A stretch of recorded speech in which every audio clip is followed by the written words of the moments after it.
Scene kids are a stereotype in the UK known for the ages between 16 and 19.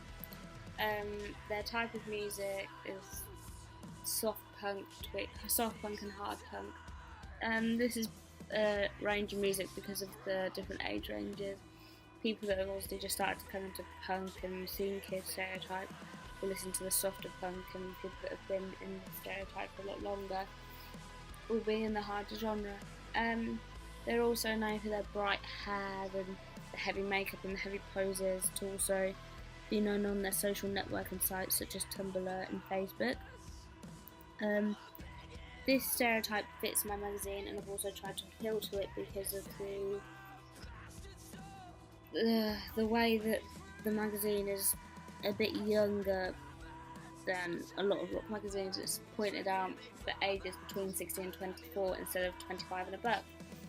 This is because in my earlier research and planning, I noticed that people under the age of 25 are more likely to buy magazines instead of just going online and looking on websites for what they want. People are obviously dedicated fans to certain magazines and will continue buying them from a young age.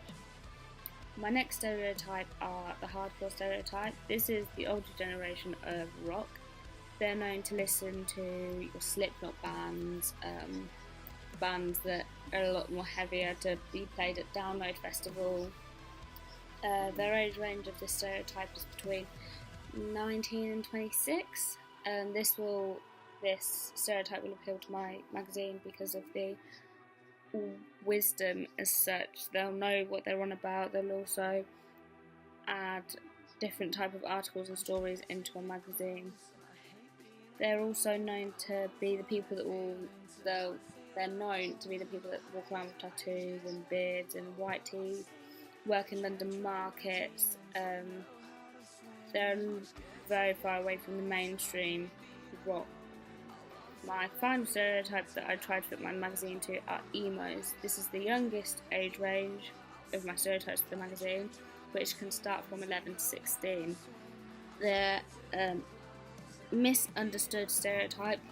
They're linked with things such as self-harm, to be social networking attention seekers, but I've tried to steer away from that point of the stereotype and fit in with the heavy eyeliner, the dark hair, the really quiet social type that will sit there in their rooms and read the magazines instead of going out to the concerts, etc. Even though there's age differences between all these three stereotypes and the type of music that they listen to, they also have in common that they're heavy social networking stereotypes, using things such as Tumblr, Facebook, Twitter, Instagram and other social networkings like Pinterest to upload their pictures about their favourite sort of bands. Clothing between them is very similar as well. They'll all be wearing their checkered shirts, plain tees, band merchandise, Vans, Converse, Doc Martens, skinny black jeans, skinny ripped jeans. My work reflected to these stereotypes because of my 3-wall house colour, which is... My work reflected to these stereotypes by the 3 house rule. Earlier in my research and planning for my final production, I found out that rock magazines seem to stick to 3 types of colours. This is usually one bright colour, one neutral colour, and usually the other colour being black. I chose the colour of red, white and black, but not a bright poppy red to suit the younger generation, but a darker, more burgundy red. So this reflects into the whole stereotype that emos, hardcore listeners and scene kids like to be dark and depressing, when really I was just trying to fit the stereotype. Also, the models that I've chosen in my magazines, women can be represented as sexual objects highly in rock magazines such as Hayley Williams and Paramore. She's seen to be a female main artist in the rock culture who can appeal to men. Obviously for females that you have them as well. Band singers like Oliver Sykes from Bring Me the Horizon appeal to the female listeners. So I've used a different range of ethnicities to support different people's tastes in sexualities. I've also been careful on this about their costumes. I've stuck to checkers that could fit to the house rule of black and white.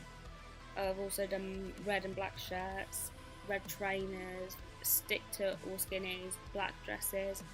I've tried as well not to show too much flesh of the females because I didn't want my magazine to come across as just something for the females to get their body out. I didn't want it to look like that, and I know rock magazines don't follow that culture.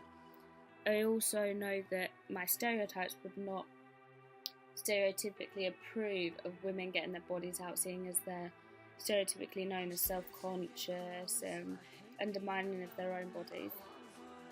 And the sale lines of my magazine also reflect this, such as free tickets to things such as the Download Festival, free magazines, free band merch.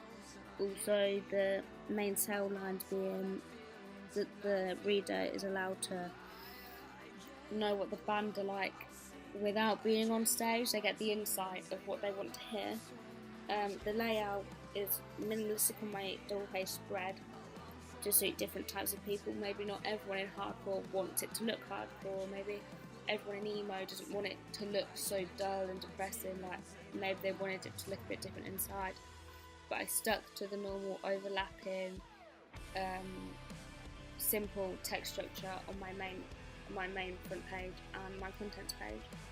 And last but not least, there are a few things in my magazine, such as the title, Darkness, that represents and links to people that I found out in my research and planning, that people who are associated with rock might be associated with things like drugs, tattoos, to be not really appealing to what they look like because they don't care about people's opinions.